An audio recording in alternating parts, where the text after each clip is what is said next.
If you read the news every now and then, you've probably heard of cookies on the internet. But what exactly is a cookie? When cookies were invented, they basically were little documents containing helpful information about you and your preferences. For instance, imagine selecting a certain language for a website you'd visit. You tell the website, "Hey, I'd like to view your website in, say, English." The website would then save that information to a little document, a cookie, on your computer. The next time you'd visit that website, it would be able to read the cookie it saved earlier. That way, the website could remember your language and let you view the website in English without you having to select your language again. Pretty handy, huh? But cookies are not limited to remembering just your language. In fact, a cookie can contain pretty much any kind of information. It can contain the time you visited a website, or it can contain the items you added to your shopping basket. It can even contain all the links you clicked on a certain website, much like leaving a breadcrumb trail on the internet. A cookie can only contain so much text, but apart from its size, the possibilities are endless. What exactly is saved to a cookie is up to the creator of the website you are visiting. Now, contrary to the stuff a cookie can contain, there are limits to who can read your cookies. Imagine you first visit the website we talked about earlier, and you tell that website that your language is English. This is then saved to a cookie on your computer. If you'd visit a different website later, the latter wouldn't be able to read the cookie from the first website. In other words, only the same website that saves information to a cookie can access it. Since the beginning of cookies, the popularity of these clever little helpers exploded, and they gradually evolved into a more complex, yet essential part of the internet. During their evolution, the amount of data cookies contain started to grow.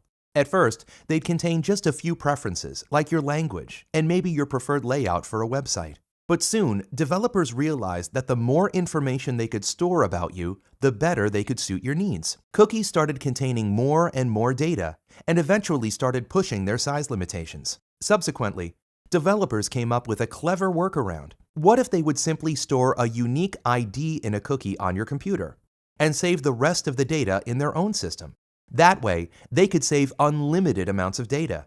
The cookie would simply serve as an identifier for your computer, much like a dog tag by which the website can recognize you and look up your data in its own system. This was the first leap towards so-called third-party cookies. As mentioned, only the same website that saved data to a cookie can access it later. But one website can actually contain bits of another website. These bits and pieces of other websites, embedded in the website you're visiting, are actually able to access cookies they saved to your computer earlier. Imagine visiting a news website.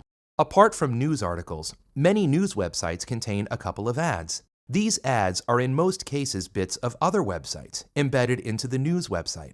Now, the news website you're looking at may not have saved any cookies to your computer and thus know nothing about you. But where do the ads come from? It's not unlikely that the ads on the news website are embedded from the same website as the ads on another website you visited earlier. In fact, you may visit dozens of websites with ads which are all embedded from the same website.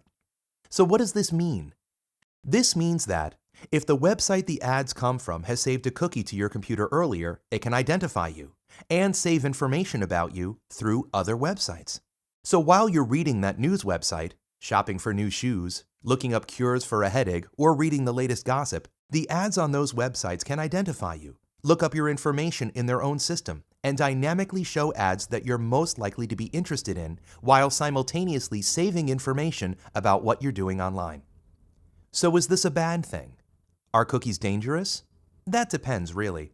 It is up to the creators of a website to determine what information they do and do not store, and more importantly, what they use that information for. Cookies are just a tool, just like a hammer or a saw. They can be used for bad things, but they are intended to be used for good things. The responsibility lies with the people putting them to use. Cookies in a nutshell. To read more on digital transparency, go to www.advercitement.com.